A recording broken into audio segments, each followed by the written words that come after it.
All right, well, it's 12:01, so I think we'll begin.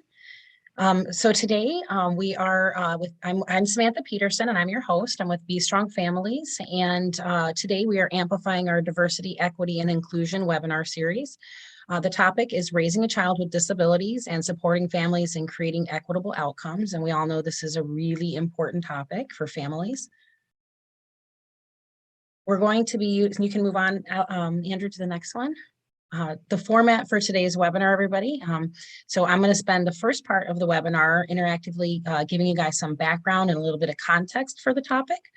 And then we're going to discuss, and we're going to be using questions today from our Be Strong Families Strength of the Journey Conversations for Parents of Children with Disabilities Café Booster Pack.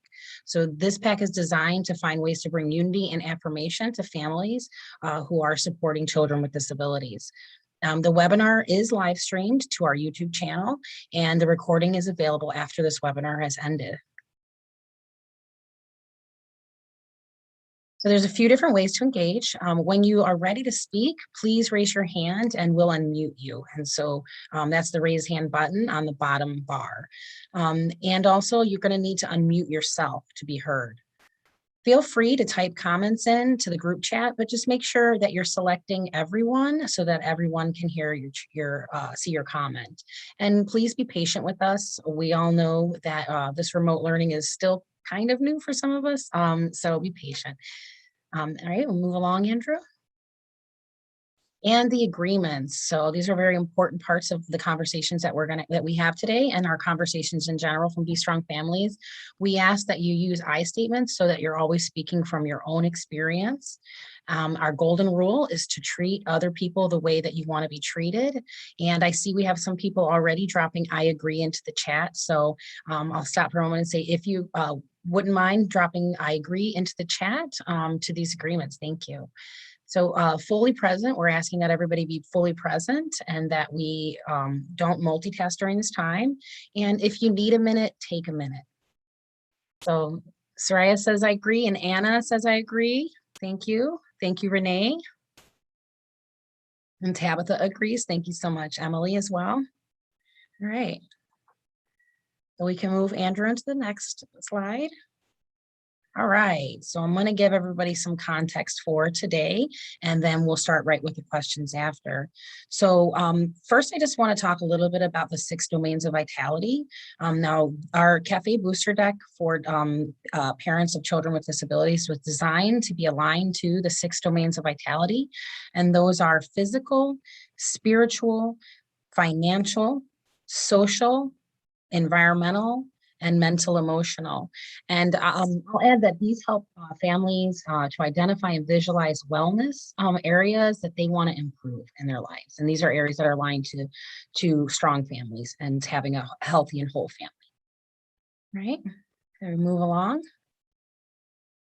Andrew dropped into the chat for everybody to find out more about our journey to vitality, the link inside of the chat for us. All right, so we're going to get right into it.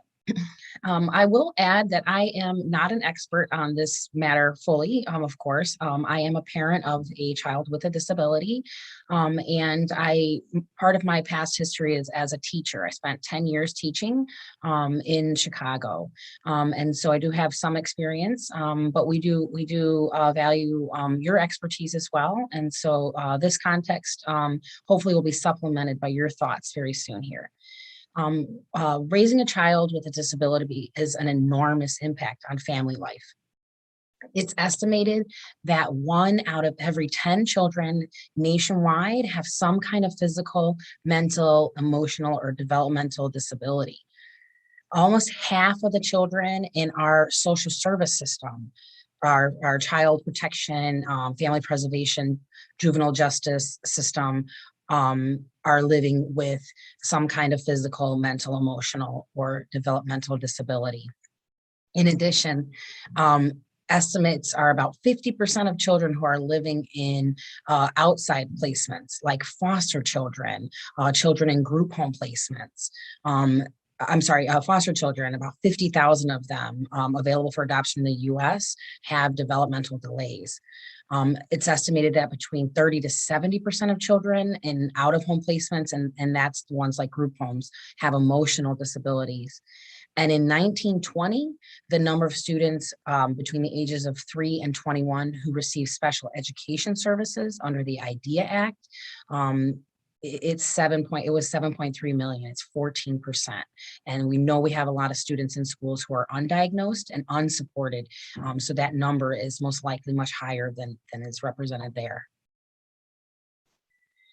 So move along, Andrew, and some of the, everybody's disabilities are not the same. That's really important to remember. And there's a huge spectrum of disabilities. Some of them are physical disabilities.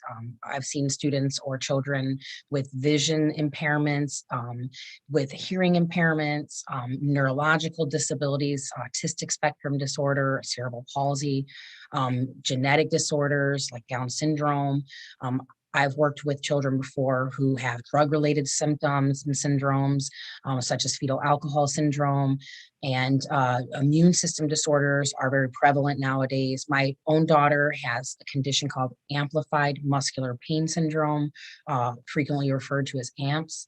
And the best description of it is similar to fibromyalgia for teens. It's a chronic pain condition, and it causes her to have tics and muscle spasms, and it's really awful.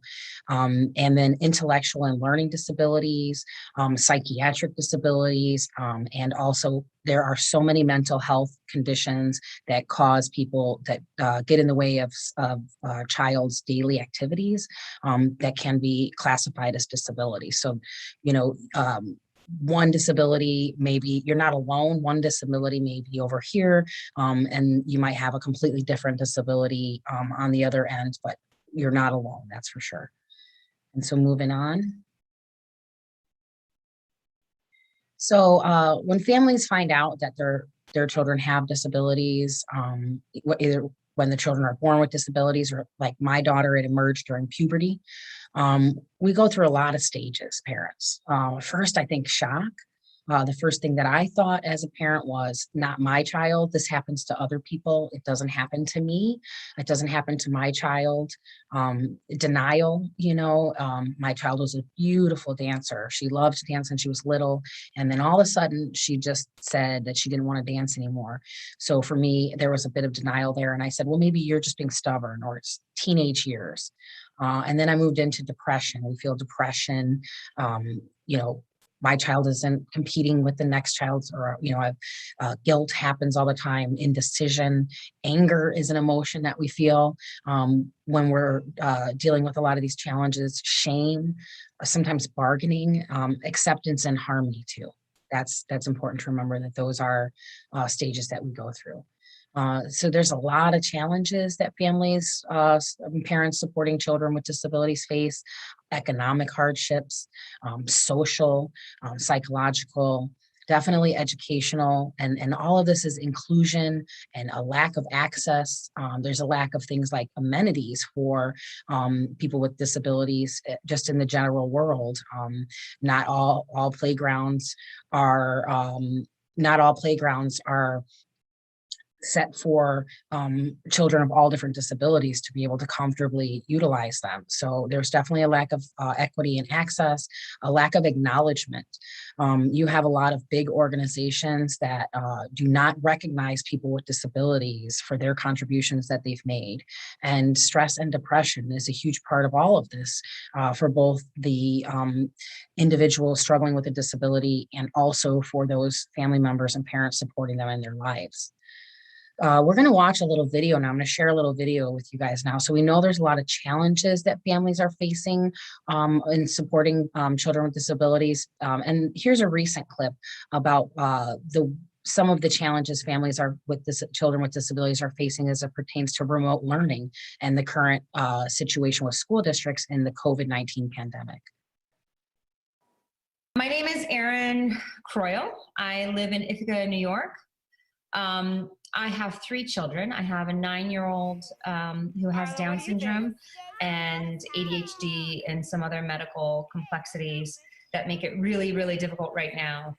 My son, my oldest, requires a team of anywhere between 3 to 10 people at a time to help him learn. He's refusing to work. He's refusing to do any of the materials. My name is Trisha Bermudez, and I live in Arverne, New York, which is on the Rockaway Peninsula. And my son is Matthew. He is 7, and he was born with a rare chromosome deletion. So that puts him under a unique umbrella in the special education world because he has one of his diagnoses is learning disability and global developmental delay. For me, it's more about his regression and what that looks like, and how much more work he will need once we come out of this pandemic. My name is Angela Franco. I live in Rockville, Maryland. My son is Matthew Gulick. He's 11 years old. He has attended a special education program since he was 5 years old. I'm doing my best to keep it at home. You know, it's obviously not the same being at the school with a schedule, you know, with somebody that is not necessarily the parent, that is an outsider, that can be more objective. My name is Corinne Raisler. I live in San Carlos, California, and I teach 2nd, 3rd, 4th, and 5th graders with mild to moderate disabilities. The assignments are relatively similar to what we were doing in the classroom, but dialed back a little bit. We've been told that we don't have to be teaching anything new. I'm David Perry. I live in Shore, Minnesota, which is a suburb just north of the Twin Cities. And my son is 13. He's one of 2 kids. My daughter is 10. He has Down syndrome and is autistic. He's, I guess, what the professionals call functionally nonverbal. And we try to do the assignments that we can do, and we look for the ones that are well adapted and that seem to make sense. And we let a lot of things go, and we are letting a lot of things slide. I try to do a schedule and I try to get something to happen every day. And every day I feel like a failure. And I get emotional because I care so deeply about his education. But it's not possible. For physical therapy, literally, I'm having to hold his arms to make sure he extends them, kind of coaching him on the other end of some things to kind of go on. But he's distracted, because we're at home. They're doing things online, but I put together like a mini maker in my house. So he has the tools, he has the glue, he has the screwdriver. I used 2 pieces of wood. So one day he came out with a trash picker that he made with a shoebox and a piece of wood.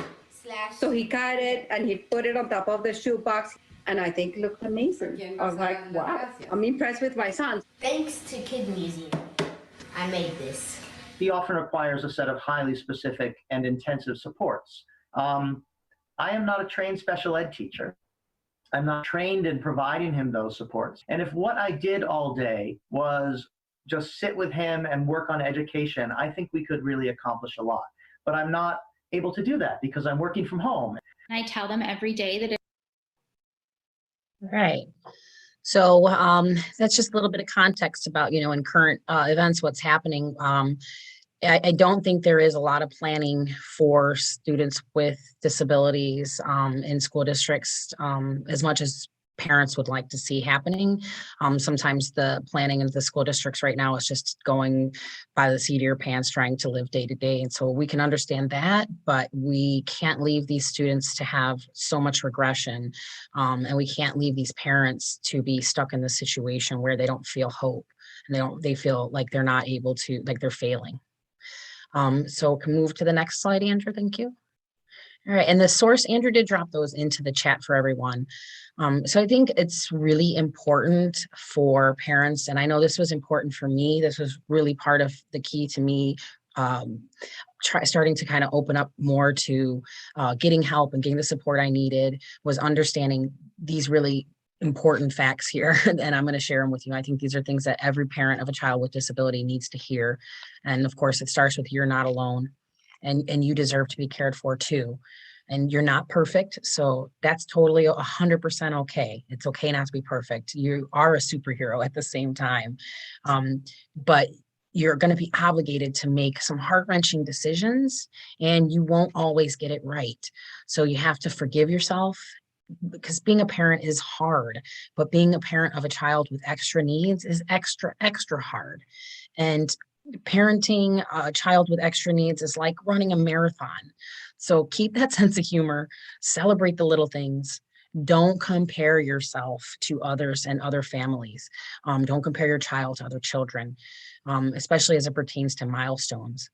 Make time for your other relationships, your marriage, your spouse, your other children, and seek companionship.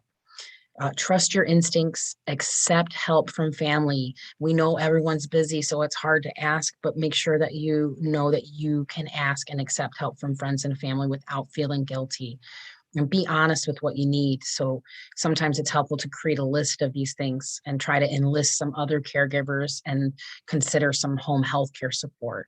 So I think these are all really important things. And Renee, thank you for the thumbs up. I think so. We'll move to the next slide, Andrew.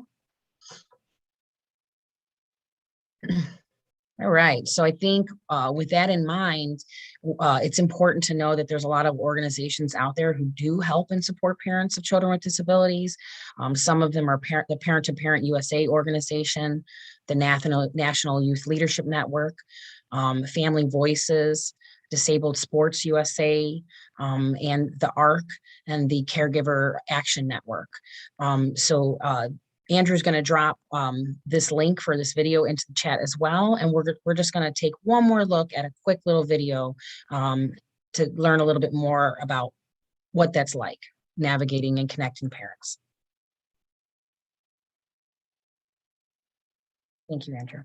All the pizza in the world. You know, this is why I'm making pizza, Ellen, right? Because I know you love pizza. What do you say?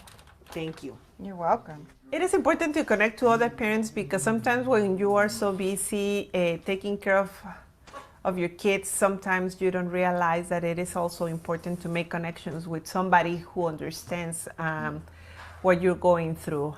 I think it is important for us just to have that connection and feel like we can have a typical life like any other family. Okay. You were distracted. There must have been just trying to get through every day.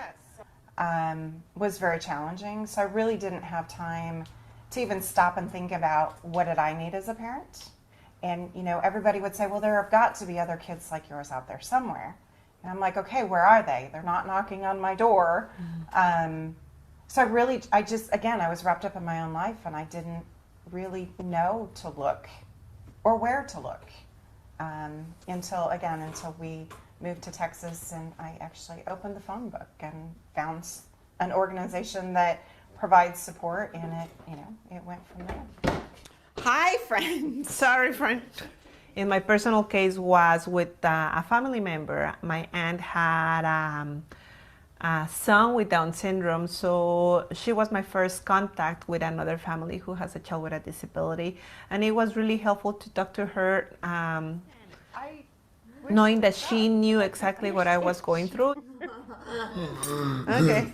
I think I can try it. So I think that when you find a new community, that doesn't mean that you're going to stop all relationships with some other friends. Some friends are going to stay next to you, but this kind of situation is going to make you the chance to meet new people. So you make like a... Well, usually I put it in a cookie sheet, and the crust is a lot thicker. Oh, when you know what Really, I do. it doesn't even matter what the disability is.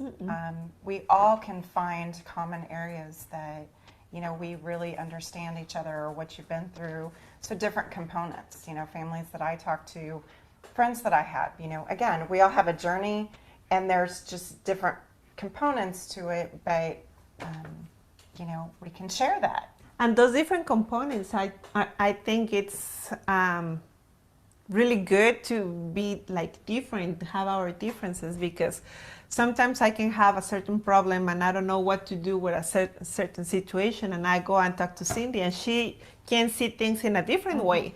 So it's like we can complement each other. Absolutely, absolutely.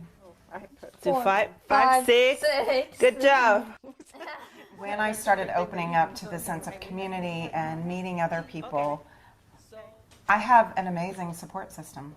I mean, I can't even tell you how much richer my life is, how I do feel supported. I don't feel alone anymore. I know that I have people to turn to, that I can call on. It is an amazing feeling. And by me feeling better, you know, I'm able to help, you know, my young adult. You know, I have another child, and I'm able to be more supportive to them as well. And I think Rosalba would agree with that. Yes, I do agree.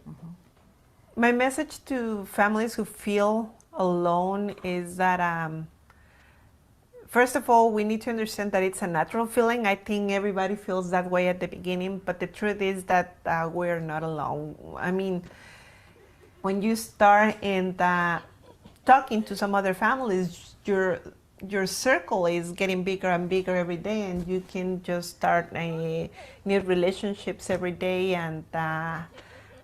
And when you notice and when you turn around, you see that you're not by yourself. I mean, there's a lot of families like ours.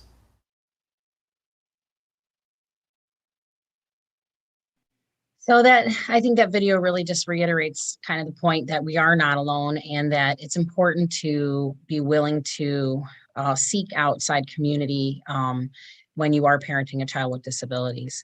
So there's a lot of resources out there, and Andrew, we'll go on to the next slide so I can share some of those with you. So you know, I'm going to have Andrew drop all of these links into the chat, just in, you know, try to save a little bit of time so we can get to the engaging question part here. But dealing with students with disabilities, parents have to be strong advocates of their students' educational setting, what schools they're choosing. They have to really be engaged in part of the IEP process, which is the individualized educational plan for students with disabilities. And so there's a resource there on how to help effectively manage and create your child's IEP. Mental health is a growing concern for families.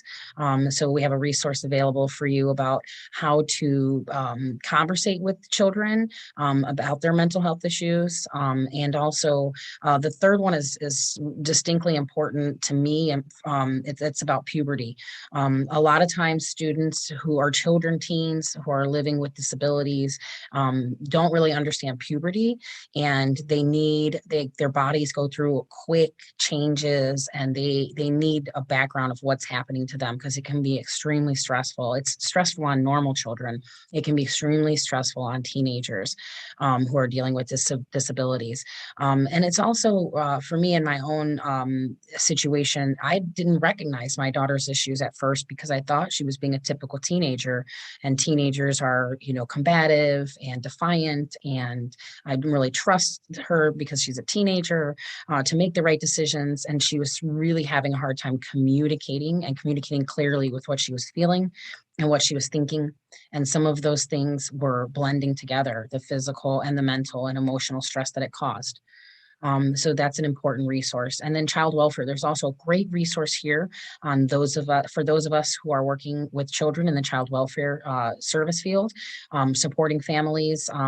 Anybody supporting families, providers, including teachers and educators, could really benefit from this resource and the research there on best practices. And then last, community. And we'll move on, Andrew, and you drop those all in there for us. So now we're going to move into the questions, and these are all from our deck of the children with parenting children with disabilities. And so we'll go into the first question here. These align to our domains of vitality. And the first one is physical. So please raise your hand. And I'd like to ask, how has your body been impacted by caring for your child? See if we can get any hands up here. So we have one attendee who, if you could unmute, I can't see who is raising their hand. Do we lose the hand raising? It's Trisha. All right. So Trisha, if you could unmute yourself, and Andrew, have you unmuted her? Yep. Perfect. I have gained a lot of weight. I was going to say the same, but I can't blame it all on COVID, but stress does that, I think, a lot to us. Yeah, it definitely does because there's so much going on, and like you said, like that feeling of failure and all the people that he would normally have supporting him that haven't been supporting him. And so it's the candy for energy and to get my mood kind of boosted. And then there's not the time for myself to go and take a walk or whatever. And I know a lot of moms like me are in the same boat with that. Yeah, I mean, I personally can relate. I know that I struggled with fatigue, and I think somewhat it has to do with depression as well. So it's a little bit mental as well. Like some of those natural reactions that come that affect your physical body. But I actually started having symptoms like of stress, like hair loss and all kinds of things. So it was pretty. I relate to that, and I think a lot of parents do have those same challenges. So, do we have anyone else? All right, we got Lori. Hi, Lori. Hello. Yeah, I think that I would echo the weight gain for sure. What I really noticed though is the stress. I mean, that's the big key there, and it's certainly affected my sleep. So sleep, anxiety, and depression have been, I mean, those are big physical things that you kind of go through and you try to work through with all the, ups and downs, I suppose, that you have during the journey. Sleep is something that, I personally wasn't really thinking about, but it affects your whole day. It affects your whole, like everything you do. And if your sleep gets off, it can cause some really big challenges to you physically and emotionally. So thank you for sharing. Do we have anyone else? All right. Well, I think we can move on to the next question. Thank you guys so much for sharing. The next question I'd like to ask is, how does parenting your child with a disability amplify your joy, your peace, or your love? Get some volunteers.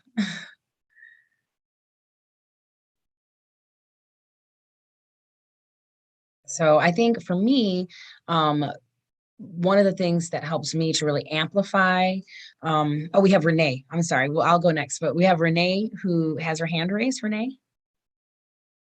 Oh, she can't unmute herself. So Renee had a question, raised their hand in regards to the physical vitality. I think that was the first question. Oh, so okay. I'll go ahead and unmute her. All right, Renee, let's see if you can do it now.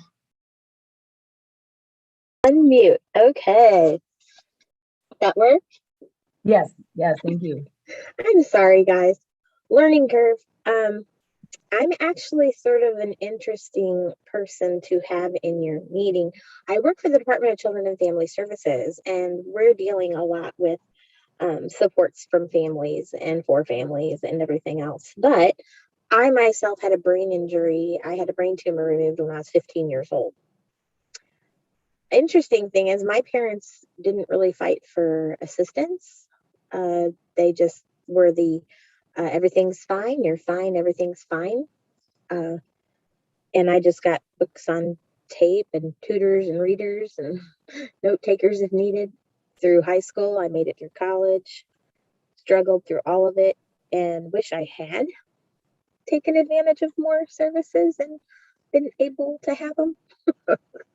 But what's interesting, I didn't see my own brain injury. I had that tumor when I was 15. I didn't see my own brain injury, guys, till I was 33. Oh, wow. So I want everybody out there, I guess, just to know that if your child seems to not be making progress, you should not give up. And as it turns out, in my case, my best friends had muscular dystrophy and died 7 years apart. The trauma of the second one dying also hit at a time when my father and mother, one had quadruple bypass, my mom, and my dad had 2 stents put in. For some reason, that changed my view of the world, and I could see past Renee world for the first time, literally.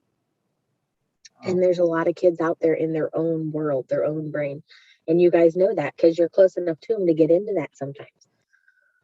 But other ones, they can see everything and everything bothers them. Other kids see everything and nothing bothers them. I mean, it's always different. Each kid is different. But I just wanted you guys to know that they are listening, they are there, and you do not know when you will break through or if you'll break through, but you can always see those small steps. And repetition was huge for me, and I needed it in all ways. I needed it tactilely, I needed it verbally, I needed it physically, I needed it written down, I needed to rewrite it. And auditorily, everything, any kind of sense you could use would help me remember something. So I just wanted to put that out there and let you guys know it's not an easy situation. And sometimes they'll appreciate you, sometimes they won't. Sometimes they know how much work you're going through, and other times they don't. Some can't see it at all. And I had the pleasure of joining Special Olympics when I was 40. I'm now 40. I don't know. I'm 46 or 7. And so I just wanted to put that out there, you guys. And if you have any questions, holler at me. I mean, it's just you guys all have hearts of gold in that each one of you who is trying to help a child who has special needs has already gone above and beyond those who have given them up and decided they can't handle it. They're better cared for and loved and nurtured through their families than a lot of them can be through the state. The state just doesn't have the resources a lot of times. And I applaud you guys for finding resources. I'm at a loss right now because they can't find caregivers for me. And it's all just been a big old humble pill to swallow, the fact that my mom, who died 5 years ago, helped me with everything, guys. Everything. And my sisters didn't even know I had this severe disabilities I have. It's crazy. Wow, Renee, thank you so much for sharing that. I mean, that's just so, thank you again for being so willing to share that with everybody and being open. I think it's really important for us to have heard and to acknowledge the fact that sometimes children are dealing with conditions that they don't even recognize themselves until much later. So I think that's so valuable. And I will say, Renee, I grew up actually in a group home, in a shelter, and in and out of the Department of Children and Family Services care. And at that time, there were a lot of adults who were trying to tell me things and teach me things and help me and support me and guide me in the right direction. And I wasn't really feeling that as a teenager. I was going through a lot. But I will tell you that, well, it didn't sink in at that time. What you said about it, you don't never know when it's going to impact you or when it's going to impact the child. Is so true, because for me, literally the things I was told by the workers that were trying to support me are what I use to guide my life in the right direction now. So they sunk in and they worked. It just wasn't immediate. Like they never, I'd like to go back to those DCFS workers and be able to tell them how much they impact life, right, in a positive way, and what's come of that. Actually, I would recommend any of you who are impacted that way. Yeah. Write a letter to the Department of Children and Family Services in your area. I will do that. How much it impacted your life and encourage the ones that are there now. Absolutely. So I love it. And thanks for sharing. Yeah. So we have one more attendee with their hand up here. And this is, who we got, Andrew? We're going to unmute. See, is it Trisha? We're going to unmute Trisha.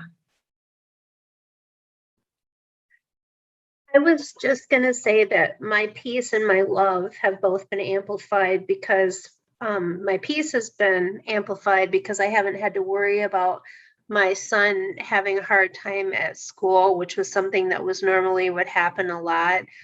He has stimming and a bunch of things that he does that tends to annoy the teachers and the other children, and everyone's not really understanding all the time, unfortunately. And then the other thing that's amplified is just my love for him, because I've had more time to spend with him. And it just reminds me how special he is and how he just doesn't have an ounce of anything that isn't kind in him. And just the way that he has seen the world and sees the world in this really difficult time we're all going through, just being able to see that and being able to spend more time with him and listen to him has really helped. Yeah, Thank you so much for sharing that, Trisha. So I'm in the same boat. I think for me with my daughter and her situation, my love, like you said, Trisha, has just been so amplified.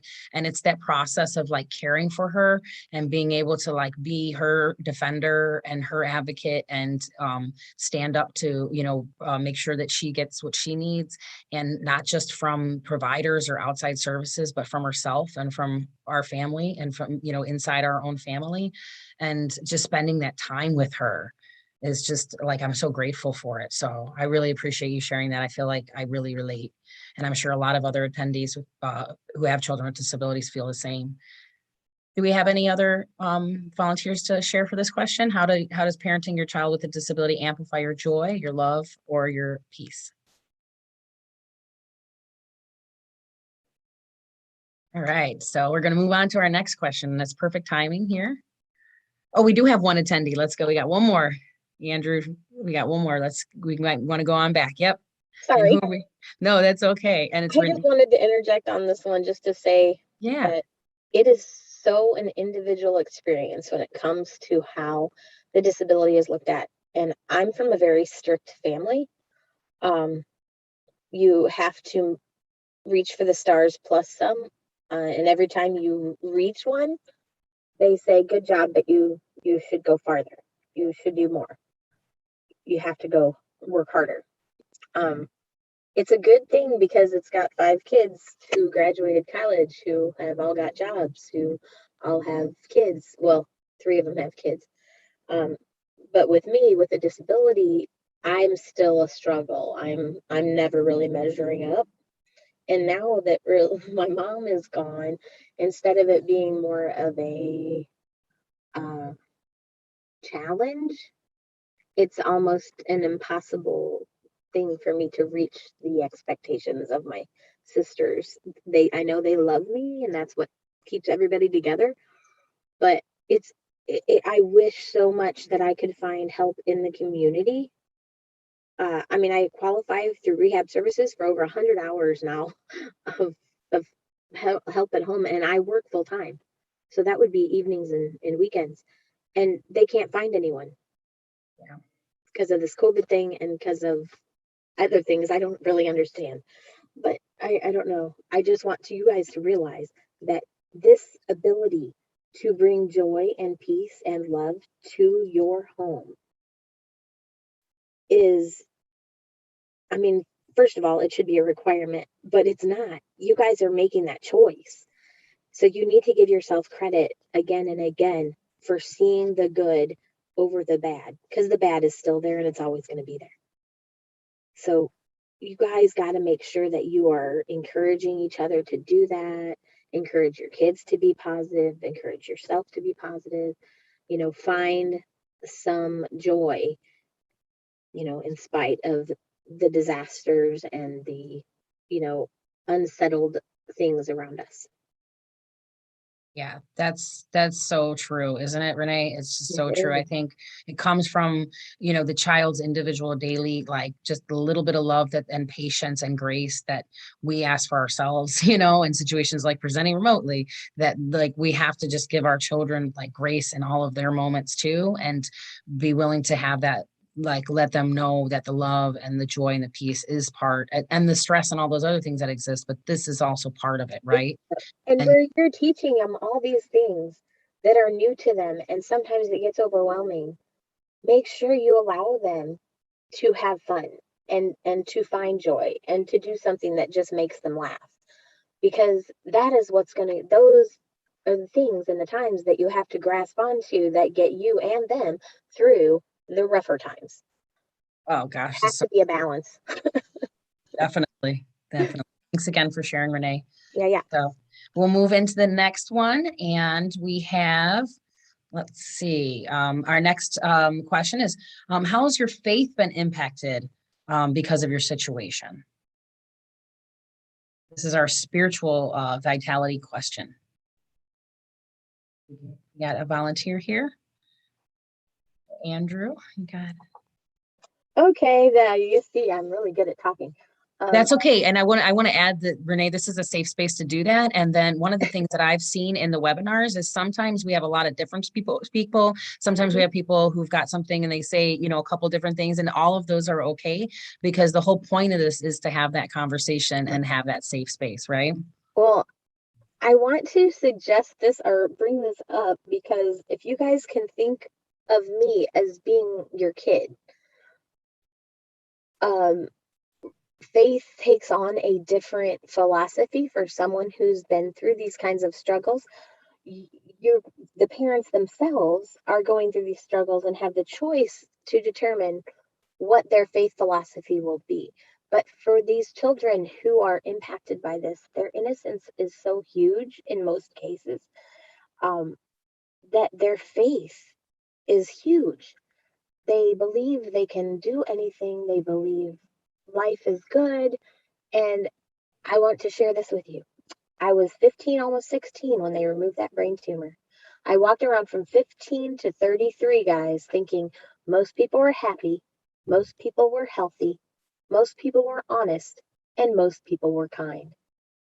I woke up at 33 and went, oh my gosh, I could see further around. I could see things more realistically.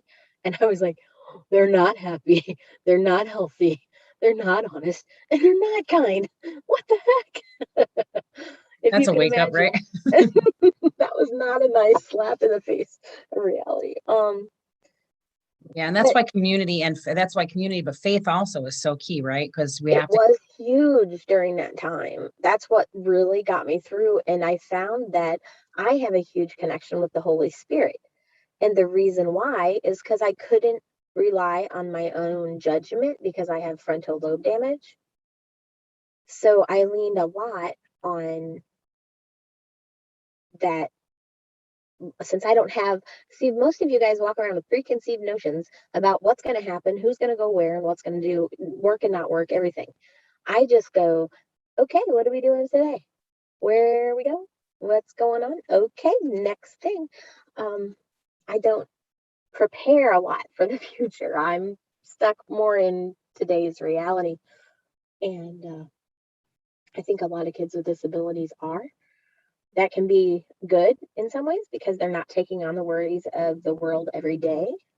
Unless, of course, they're just the kind to worry, and then they can take on the worry of just not having all their Legos in order, if you know what I mean. Yeah. Yeah. But faith to me has been everything. And somebody asked me once, how could you believe in God since you had this brain tumor and it started at birth?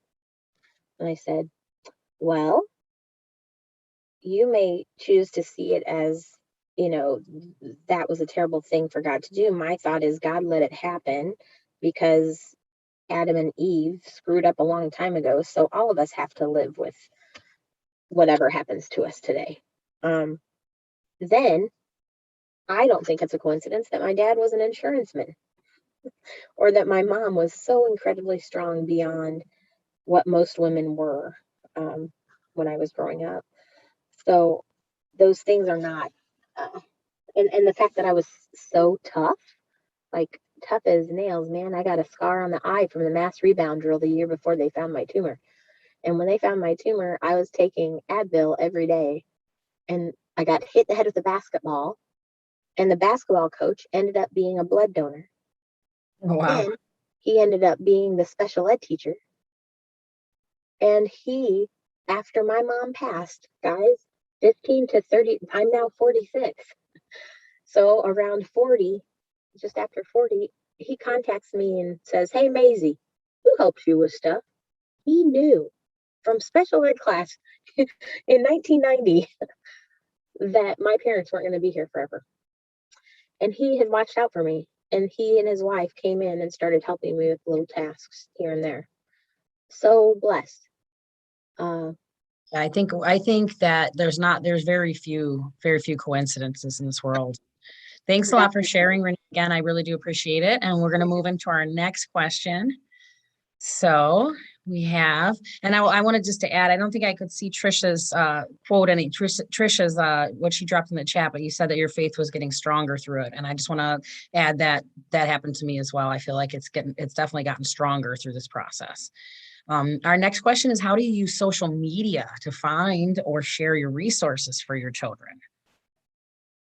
So this is an important question because we definitely need to be able to share with each other to see if we can get any volunteers. How do you use social media to find or to share resources for your child?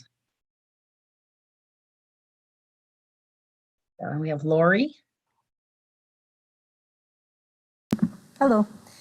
Yeah, I found that social media has been really helpful. I work with a lot of other parents that have children with special needs, and my child has autism, so there's quite a bit of resources available. But for some of the excuse me, other parents who have children with special health care needs, sometimes what happens is that's the only place they can find a forum to talk with other parents and get ideas and hear about those experiences and share journeys with them.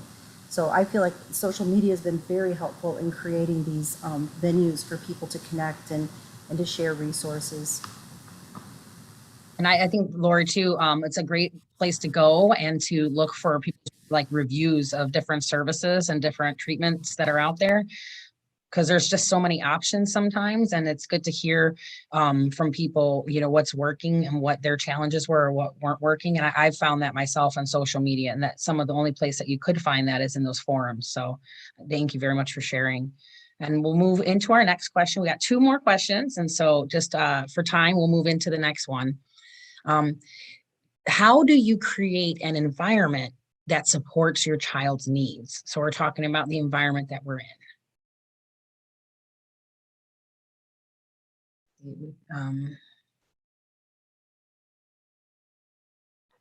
And let's see, I can't read all of the chat here, but we do have it. I think Trisha has a comment from the last question, right? And that's breathe God in, world out. Now you can float or glide on the strength and protection of God's Holy Spirit. And she said this helps her through so much. Thank you for sharing that. Oh, that's Renee. Okay, thank you for sharing that, Renee. Thank you. All right, so let's get into this last 2 questions. How do you create an environment that supports your child's needs? This one's a tough one. Get a volunteer. There has to be one of you guys willing to throw yourselves out there. I think definitely creating an environment that supports your kids' needs is one of the tougher challenges. And we have a comment in here. I can see if I can read it from Renee. Make sure you're an active listener.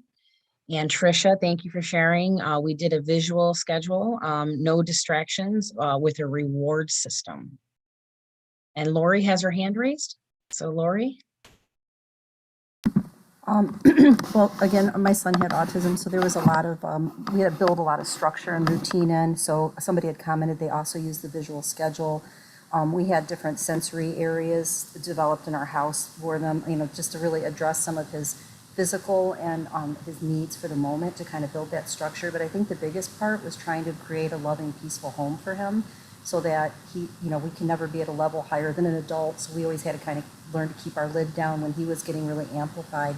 That was always very challenging. But I think creating that, you know, support network and that space where he knows that he's loved and supported unconditionally was really important. I think that's so like true about the environment too, and the chaos for kids. A lot of times it's chaos or disorder or just, you know, like something that for my daughter, something as simple as like people like raising their voice across the room to her could appear like a argument because she's very sensitive to sounds at this time. So just really challenging. And thank you for sharing, Lori. Do we have let's see. So Betty says, give choices. Thank you, Betty. I agree. We definitely got to give them choices. Do we have anyone else willing to share for this question? And I'd like to know a little bit more about the visual schedule myself. I don't really know too much about that. But I've heard of it, and I think that it could be a very effective tool. I just would love to personally learn more about it.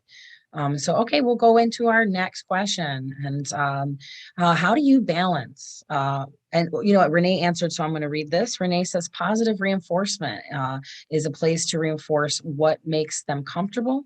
And that may be music or silence, games or books or something tactile.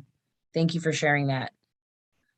So the last question we have is, how do you balance this all? How do you balance providing the other members of your family with the attention that they need? And I think this is, again, a really important question and a tough one to answer, but how do you make that balance with providing the support to and attention for other family members that need it, and also while you're parenting your child with disabilities?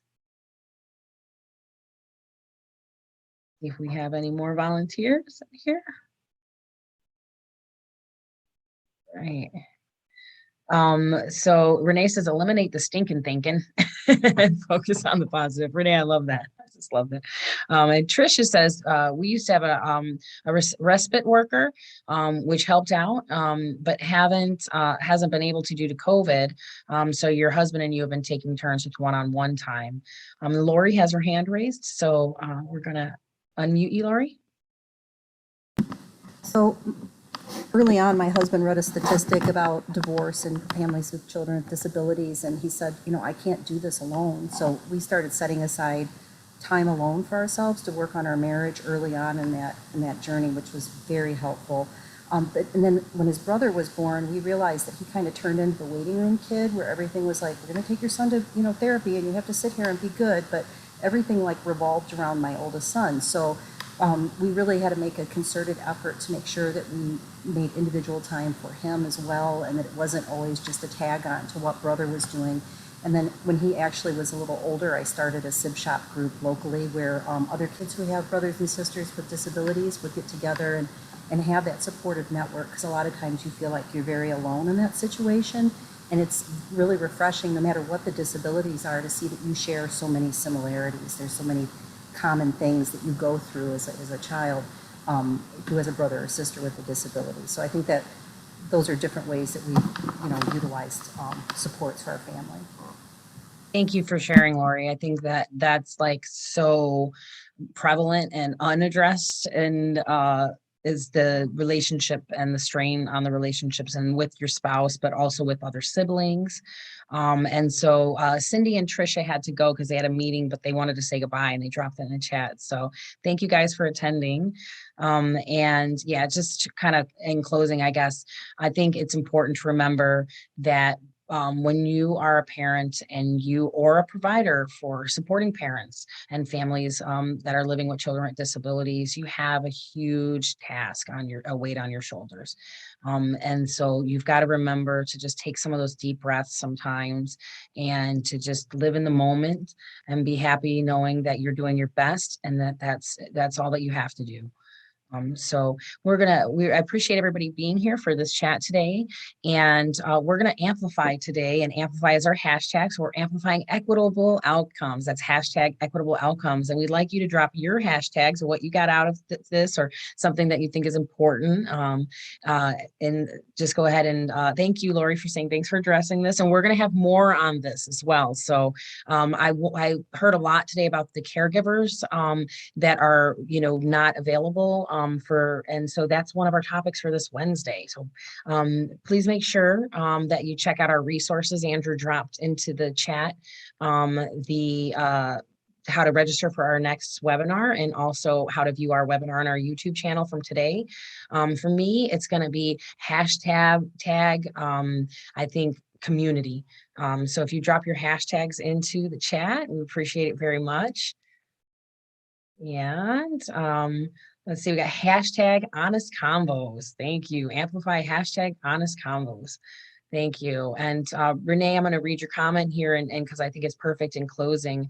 And that's, besides breathing to get me through, she visualizes little popcorn prayers, little things that are good, bad, happy, sad, mad, or excited. And you can just pop up, and you can say those prayers, and then you can just think about them or share them. And Renee, is so true, because they say a positive and a negative thought cannot coexist at the same time.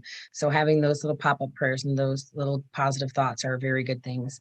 And we have hashtag it takes a village. Elena, thank you so much. That is very, very true. Our ending poll has come up on the screen, and we would love if you could please fill it out and just tell us how you thought we did today in today's webinar. And also all of these questions came from our strengthening conversations for parents, strengthen for the journey conversations for parents of children with disabilities cafe booster deck. And all of our cafe decks are designed to help support parents and support providers for parents and families with opening up these honest conversations that need to be had. And thank you, Casey. Thank you so much. Hashtag knowledge. And also check out our new cafe resources. Andrew went ahead and dropped those inside of our chat. And so our next webinars, Be Strong Families webinars, we have another one we have our Spanish webinars on Tuesdays and Thursdays.